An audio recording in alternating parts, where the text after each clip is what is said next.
ابن عباس کہتے ہیں good deeds make the face light, give light to the heart and bring about ample provision. سبحان اللہ, رزق آتا ہے, لائٹ آتی ہے, چہرے پہ لائٹ آتی ہے, دل میں لائٹ آتی ہے نیک اعمال سے. فزیکل اسٹرینتھ, اللہ اکبر. ابن عباس کہتے ہیں نیک اعمال سے فزیکلی اسٹرانگ ہوتے ہو آپ. یہ بہت انٹرسٹنگ بات ہے, بہت بڑی بات ہے, ٹھیک ہے. اور آخری چیز, لو ان پیپلز ہارٹ, لوگوں کے دل میں آپ کا روب, دبدبا, محبت پیدا ہو جاتی ہے جب انسان نیک عمل کرتا ہے. نیکی کا ایک روب ہے, ٹھیک ہے. ایسے ہی مشرکین اللہ کے نبی سے گھبراتے نہیں تھے. وہ واقعہ آپ نے سنا ہے نا, ایک مشرک اللہ کے نبی جب ایک غزوہ سے واپس آ رہے تھے یا کسی ایکسپیڈیشن سے واپس آ رہے تھے, ایک مشرک نے جب وہ ریسٹ کر رہے تھے یہاں گردن پہ تلوار رکھی تھی, اللہ کے نبی اکیلے تھے, تو اس نے کہا کہ کون بچائے گا تجھے میرے سے؟ تو اللہ کے نبی نے کہا اللہ. تو اس کے ہاتھ سے تلوار چھوٹ گئی, وہ کانپنے لگ گیا. پھر اللہ کے نبی نے تلوار پکڑی, کہا اب تجھے کون بچائے گا؟ تو وہ تھر تھر کانپنے لگ گیا. تو یہ روب ہے ایک نیکی کا, ٹھیک ہے. تو یہی وہ بات کر رہے ہیں کہ لوگوں کے دل میں ایک روب اور محبت, آپ کی محبت اللہ پیدا کر دے گا لوگوں کے دل میں. اختلافات ختم کرنا, وہ کئی لوگ دیکھیں, میں نے ایک عالم کو یہ آنسر دیتے سنا ہے. ان سے کسی نے پوچھا, ہمارے ٹیچر ہیں, ان سے کسی نے پوچھا کہ بیوی کے ساتھ نہیں بنتی, بیوی میری بات نہیں مانتی, ٹھیک ہے, بہت کامن مسئلہ ہے. تو انہوں نے سمپلی آنسر یہ دیا کہ آپ نیکی کے کام کریں, نیک بن جائیں, اللہ اس کے دل میں آپ کی محبت پیدا کر دے گا, آپ کا روب پیدا کر دے گا. بہت سمپل آنسر ہے, ٹھیک ہے. باقی بھی چیزیں کر سکتے ہیں, کاؤنسلنگ وغیرہ, لیکن یہ کہ یہ ایک بہت پریکٹیکل چیز ہے. پھر دیکھیں, bad deeds make the face dark, give darkness to the heart and bring about physical weakness. سبحان اللہ, کمزوری, فزیکل ویکنیس, بہت سی کمزوریاں ظاہر ہیں, لیکن فزیکل ویکنیس میں پھر سب کچھ آتا ہے. لیک آف پروویژن, رزق میں گھٹاؤ, and hatred in people's heart, لوگوں کے دل سخت ہو جاتے ہیں آپ کے لیے. لوگ بلا وجہ بیٹھے بیٹھے جو ہے نا وہ آپ سے نفرت کرنے لگے یا سخت ہو جائیں ان کے دل. جو لوگ آپ کے قریب تھے وہ آپ سے دور ہونے لگ جائیں, تو یہ سائن ہے, سمجھ جائیں کہ اللہ نہ کرے کہیں میں نے کوئی ایسا عمل نہ کیا ہو کہ اللہ ناراض ہو گئے, ٹھیک ہے. تو یہ بہت اچھا لٹمس ٹیسٹ دے دیا ابن عباس نے ہمیں. چھٹی ریزن امام ابن القیم نے بتائی کہ گناہوں سے انسان عبادت اور اوبیڈینس سے دور چلا جاتا ہے, یہاں تک کہ اسے لطف ہی نہیں آتا عبادت میں, ٹھیک ہے. تو عبادت کا لطف تبھی آئے گا جب آپ کانفیڈنٹ ہیں, اور کانفیڈنٹ آپ تبھی ہوں گے جب آپ گناہوں کو کنٹرول کریں. آپ کی سیلف اسٹیم بڑھے گی, ٹھیک ہے, آپ کی اپنی ہی نظروں میں اپنی قدر بڑھے گی. تو یہ بہت امپورٹنٹ جو ہے نا جی وہ انہوں نے ریزن بتائی ہے.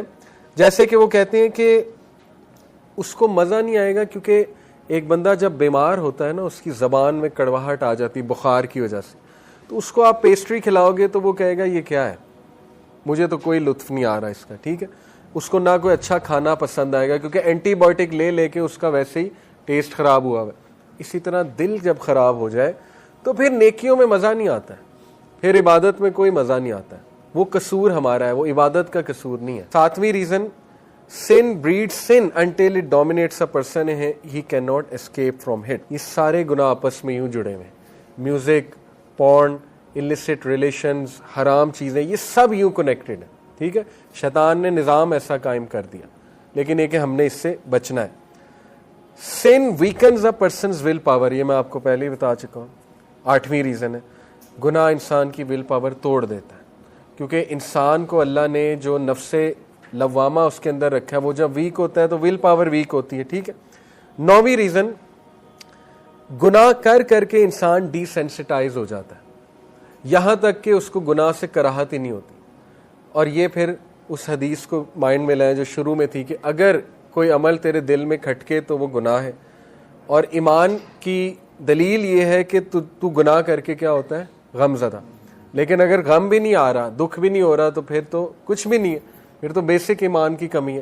تو یہ بھی گناہ کر کر کے انسان اللہ نہ کرے اس طرف چلا جائے کہ وہ بالکل ہی ڈی سینسٹائز ہو جائے اور اسے کوئی بھی چیز جو ہے وہ افیکٹ کرے نہ. جیسے اللہ کے نبی صلی اللہ علیہ وسلم نے بنی اسرائیل کی تباہی کی ایک وجہ یہ بتائی کہ ان کے دل اتنے سخت ہو گئے تھے گناہ کر کر کے کہ وہ جن لوگوں کو صبح نصیحت کرتے تھے انہی کے ساتھ ہلا گلا اور کھانا کھاتے تھے بیٹھ کے. ڈوئل رویہ آ گیا نا.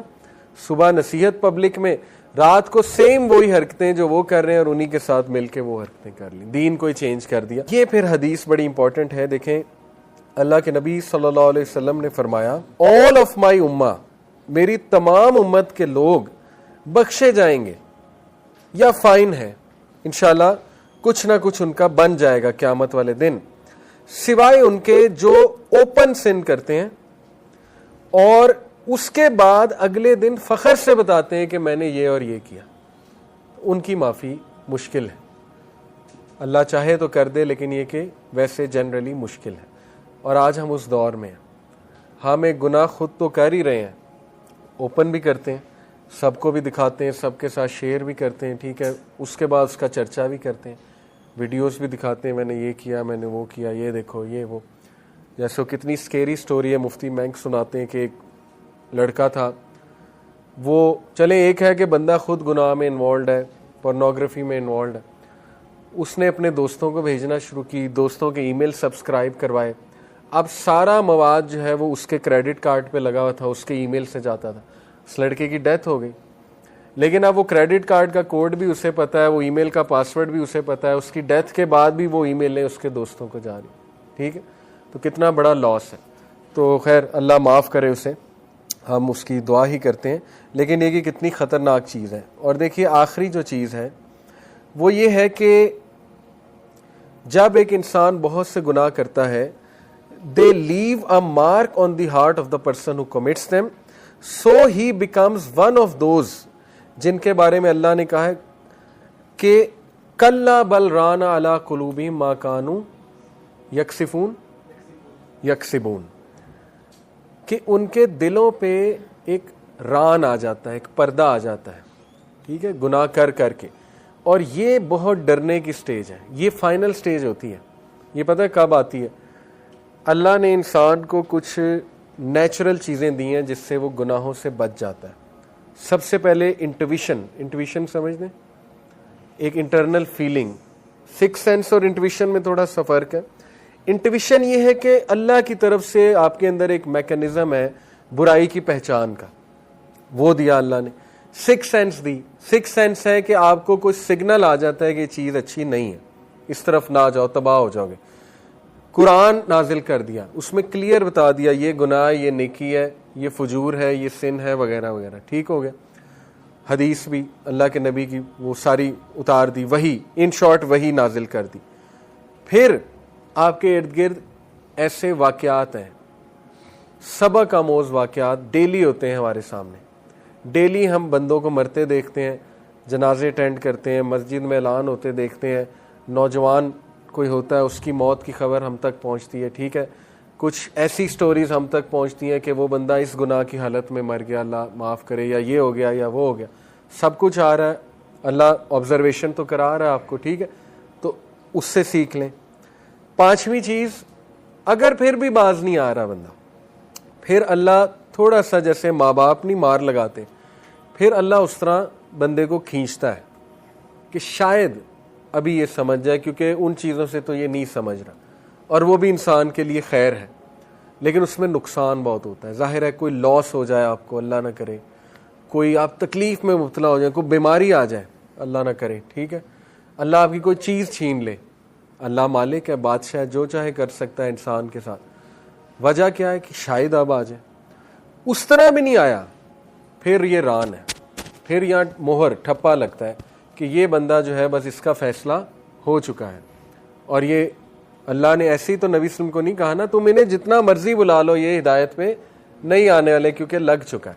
ہر طرح سے ان کو وارننگ اور ریمائنڈر دے چکا, تو اس سے بچیں. ران اللہ نہ کرے, اللہ نہ کرے ایسا کو مہر لگ جائے کہ واپسی بہت مشکل ہو جائے. تو یہ آخری اسی لیے امام ابن القیم نے رکھی ہے کہ اس کے بعد واپسی بہت ناممکن سی ہو جاتی, مشکل ہو جاتی ہے. اور یہ تبھی ہوتا ہے جب بندہ گناہوں پہ پراؤڈ فیل کرے, ایروگنٹ بن جائے, ٹھیک ہے نا, اور انکار کرنے لگے ہر چیز کا. باقی یہ کہ ہم نے انشاءاللہ اگر کوئی ایسا ہمارے ارد گرد موجود ہے اس کو ہوپ بھی دلوانا ہے, اور یہ کہ اس کو پیار سے دعوت بھی دینی ہے. ہدایت اللہ کے ہاتھ میں, اللہ جس کو چاہے ہدایت دے, جس کو چاہے معاف کرے.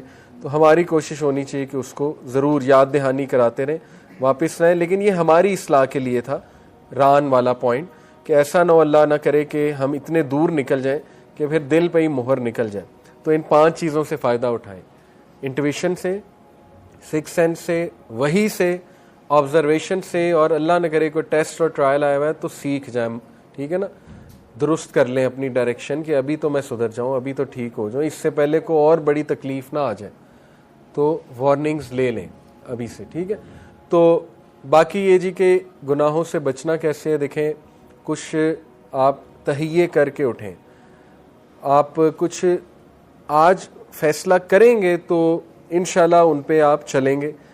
مثال کے طور پہ نظروں کی حفاظت, یہ سب سے ضروری ہے. اس کا تہیہ کرنا کہ میں آج سے نظروں کی حفاظت کروں گا, I will try my best.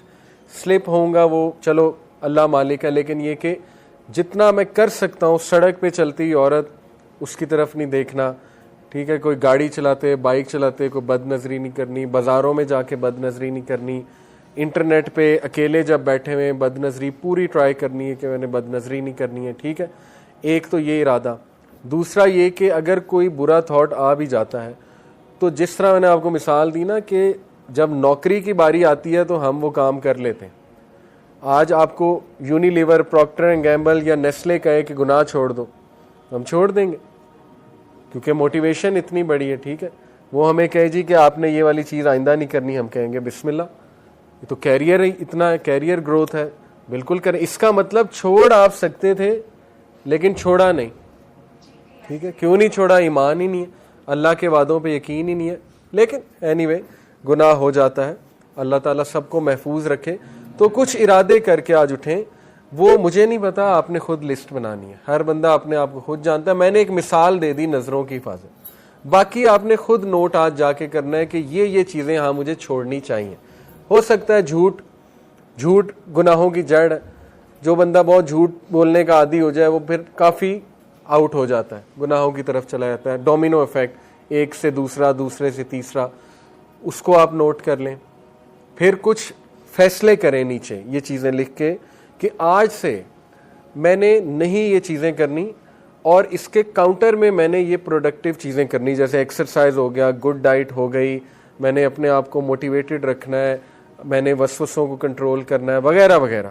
اور لاسٹلی اللہ سے دعا کرنی کہ اللہ یہ میرا پلان ہے, اور بے شک جو ورد ہے لا حول ولا قوت الا باللہ کے there is no strength no power except from Allah, وہ نیچے لکھیں, اس کو اپنے پاس محفوظ رکھیں, نوٹ پیڈ پہ یا موبائل پہ, جہاں بھی آپ لکھتے ہیں اسے, تاکہ وہ آپ دیکھیں بار بار, اپنے آپ کو موٹیویٹڈ رکھیں کہ میں نے پیکٹ آج کیا تھا, اور اللہ سے دعا بھی کی تھی کہ اللہ ہر پاور اور اسٹرینتھ تیری طرف سے, تو مجھے پاور دے دے, اسٹرینتھ دے دے.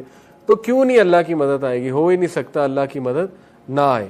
قرآن کی تلاوت سنیں, بہت خوبصورت قرآن کی تلاوت یوٹیوب پر موجود ہے, مختلف قراء حضرات ہیں. میں صبح ہی میرے سب سے فیورٹ قاری آج کل شیخ بندر بلیلہ, شاید آپ جانتے ہو, یہ ان کی ایک ذات ہے عربیوں کی, بہت زبردست قاری ہیں, آیات بہت اچھی چوز کرتے ہیں. ان کی فجر کی نماز کی میں ریسیٹیشن سن رہا تھا, امام کعبہ ہیں, سبحان اللہ. انہوں نے پہلی رکعت میں سورہ یونس آیت نمبر 12 سے 16 پڑھی, اور وہ اتنی خوبصورت آیات ہیں. وہ شروع ہی یہاں سے ہوتی ہیں کہ جب انسان کو کوئی تکلیف پہنچتی ہے تو انسان اللہ کی طرف بھاگا جاتا ہے, لیکن جیسے اللہ تکلیف سے نکال لیتا ہے تو اللہ کو بھول جاتا ہے. اور اس کے بعد انہوں نے کچھ آگے اللہ تعالیٰ کچھ نصیحتیں کرتے. دوسری رکعت میں سورہ زمر آیت نمبر 10 سے 16 انہوں نے پڑھی, وہ بھی شروع اسی آیت سے ہو رہی ہے کہ جب انسان پہ کوئی تکلیف آتی ہے. دونوں کی تھیم سیم ہے. تو اس طرح کی تلاوت سنا کریں جس کا میننگ بھی آپ کو سمجھ آ رہا ہو, نیچے ٹرانسلیشن ہو. بہت فرق پڑتا ہے. قرآن جو ہے وہ شفا ہے. قرآن آپ کے جو زہر, گناہوں کا جو زہر ہے, ظاہر ہے پوائزن, اس کو دھوتا ہے. اس دل کو جو زنگ پڑا ہوا ہے, قرآن اور ذکر اس کو صاف کرتا ہے. ٹھیک ہے, تو آپ بہت اپنے اندر فرق فیل کریں گے. تو کچھ پریکٹیکل ایکشن لیں انشاءاللہ. جزاکم اللہ خیر. اب مغرب کا ٹائم ہے. اللہ تعالیٰ ہمیں گناہوں سے بچائیں اور مایوس نہ ہو انشاءاللہ. اللہ تعالیٰ جو ہے وہ اس کے ہاں ہوپ ہی ہوپ ہے, اور کم بیک کرتے رہیں انشاءاللہ. ٹھیک ہے, اور اپنا خیال رکھیں. سبحانک اللہم و بحمدک اشہد ان لا الہ الا انت